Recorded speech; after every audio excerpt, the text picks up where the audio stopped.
చే గువేరా ఈయన ఒక విప్లవ వీరుడు. దక్షిణ అమెరికాలోని క్యూబా విప్లవం జయప్రదం కావడానికి ఫిడెల్ కాస్ట్రో సహచరుడిగా పనిచేశాడు. ఫిడెల్ కాస్ట్రో ఏ స్థాయిలో క్యూబా విప్లవానికి కారకుడు అంటున్నామో దాదాపు అదే స్థాయిలో చే గువేరా కూడా పనిచేశాడు. ఆయనకు త్యాగనిరత ఉంది, ధైర్యం ఉంది, చురుకుదనం ఉంది. అతనిలో ఒక స్వాప్నికుడు ఉన్నాడు, అతనికి భావుకత ఉంది, కళలను కలగలడు, తనను తను ప్రేమించగలడు, జనాన్ని కూడా ప్రేమించగలడు. క్యూబాలో విప్లవం జయప్రదమై అక్కడ సోషలిస్ట్ రాజ్యం ఏర్పడిన తర్వాత సుఖమయమైన జీవితం అక్కడ గడిపి ఉండొచ్చు. కానీ ఆయన ఇలా వెనుకబడిన దేశాల్లో క్యూబాలో జరిగినటువంటి మార్పు జరగడానికి తోడ్పడాలని చెప్పిన బయలుదేరి వెళ్ళాడు. ప్రజల బాధలు తెలుసుకోవడానికి మోటార్ సైకిల్తో దక్షిణ అమెరికా అంతా తిరిగినాడు. మోటార్ సైకిల్ డైరీని పుస్తకం రాశాడు ఆయన. బొలీవియా అనే దేశంలో అక్కడ ప్రజాస్వామ్యయుతమైన ప్రభుత్వం రావాలనే ఉద్దేశంతో అక్కడ విప్లవం కోసం పనిచేయడానికి వెళ్తే పేరుగాంచిన అమెరికా వారి సిఐఏ వారు ఆయన్ని ఎక్కడున్నాడు గుర్తించి చంపేశారు. ఆయన ఒక మాట అంటాడు, ప్రేమ లేని వాడు విప్లవం చేయలేడు, ప్రజలందరి మీద ప్రేమ కలిగినవాడు ఆ ప్రజల కోసం విప్లవం చేయగలడు, తాను ఏమైతానో పట్టించుకోకుండా ప్రజల కోసం బతకగలడు, ప్రజల కోసం చావగలడు, ప్రజలకు తను బతికి పని చేయడం అవసరమైతే బతికి పని చేయగలడు, తన మరణమే జనాన్ని కదిలించి అద్భుతంగా పనిచేయడానికి దారి తీసేటట్లయితే చావును కూడా లెక్క చేయడు. ఇలాంటి జీవితమే మన భగత్ సింగ్ జీవించాడు. అసెంబ్లీలో పొగబాంబేశాడు. ఎందుకనేసాడు?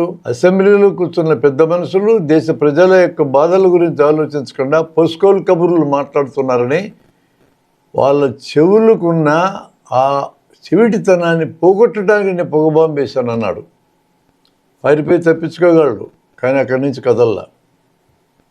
నేను మీ చెవిటితనాన్ని పోగొట్టడానికి వచ్చినాను తప్ప చాటుమాటుగా దాడి చేసి బాంబు వేసి పారిపోవడానికి రాలేదని చెప్పని అరెస్ట్ అయినాడు కావాలని. ఇది అరెస్ట్ అయినప్పుడు చాలా బాధపడ్డాడు ఆయన తండ్రి. ఇడిపించడానికి ప్రయత్నం చేస్తూ ఉంటే భగత్ సింగ్ తండ్రి తన్నాడు, నాన్న నువ్వు దేశభక్తుడివి, ఇలాంటి వారు నన్ను ఇడిపించడానికి ప్రయత్నం చేయకూడదు, నేను కావాలని ఈ దేశంలో నుండి యువతని మేల్కొల్పడానికి ఇక్కడికి వచ్చిన నా ఒక్కరి మరణం అనేక మంది యువత యొక్క జననానికి, యువత యొక్క కదలికకి దారి తీసినట్లయితే అది మరణం ఎట్లయితుంది నాన్న, జననం అవుతుంది అని తండ్రిని ఓదార్చి పంపించాడు. 23 ఏళ్ళకే మరణాన్ని ఆహ్వానించాడు. ఆ రోజు ఉద్యమంలో బలంగా ఉన్న వాళ్ళు, బ్రిటిష్కు వ్యతిరేకంగా పోరాడుతున్న వాళ్ళు భగత్ సింగ్ని రక్షించగలిగి ఉండేవారా అనే చర్చ కూడా జరిగింది. రక్షించగలిగి ఉండేవారేమో అనే ఒక భావన కూడా ఉంది. ఎందుకని రక్షించలేదు అనే అనుమానం కూడా ఉంది. అధ్యయనం చేశాడు జైల్లోనే. మరణించడానికి ముందు రోజు తను కాపలాగా ఉన్నటువంటి వార్డర్కి చెప్పాడు, రేపు నువ్వు ఒక అద్భుతం చూడబోతున్నావు నీ జీవితంలో. భారత మాత యొక్క దాస్య శృంఖలాలు విడిపించడానికి చిరునవ్వుతో ఉరికొయ్యని కౌగులించుకోవడానికి వెళ్ళే ఒక దేశభక్తుని మరణం చూడబోతున్నావు. స్వర్గం గురించి నమ్మకం ఉండేవాళ్ళు మరణించి నాకు స్వర్గం పోతాం అనుకుంటారు. నాకు స్వర్గం గురించి కూడా నమ్మకం లేదు, నాకు తెలియని విషయం అది. నేను నా దేశ ప్రజల కోసం మరణించడానికి సిద్ధపడినటువంటి మరణాన్ని చూడబోతున్నావు, నేనే ఆ దేశభక్తుని అని చెప్పాడు. అలాంటి జీవితం గువేరాది, అలాంటి జీవితమే భగత్ సింగ్ది కూడా. భగత్ సింగ్ లాంటి అనేక మంది దేశభక్తులు ప్రాణత్యాగాల మీద ఈ దేశానికి స్వతంత్రం వచ్చింది. అనేక మంది సాధారణ ప్రజల యొక్క త్యాగాల ద్వారా దేశానికి స్వతంత్రం వచ్చింది.